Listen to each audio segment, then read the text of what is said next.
for me, she continued to be that soft place to land, you know, the place where she always saw me, always, always saw who I was.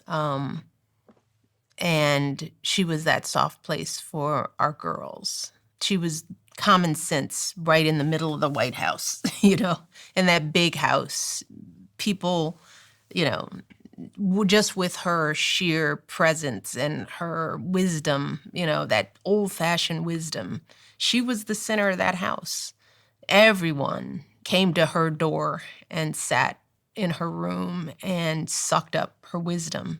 The butlers, the, you know, the florists, the housekeepers, the chefs, you know, they were all mothered in some way by her. And so she was that for me, for sure. I can still see her in your face as you reflect. She's there. She is there. I see it in his face more. You know how you don't see yourself in your, like, I don't think I look like him at all, right? But he looks just like my mother, right?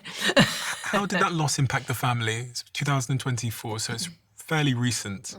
Yeah, it's still painful. But you know, I'll go back to what I said at the very beginning when you talked about the values we had.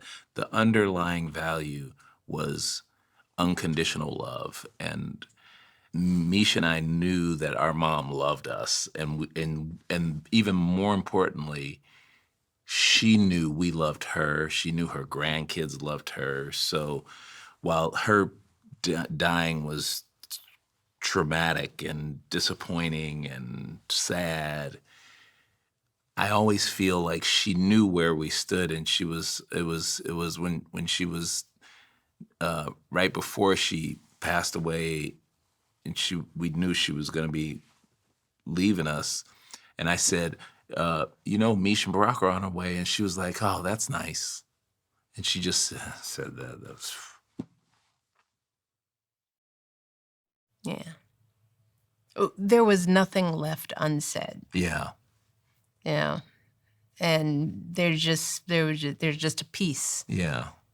I just miss her, right? But I feel like she knows how we feel about her, and that's always comforting.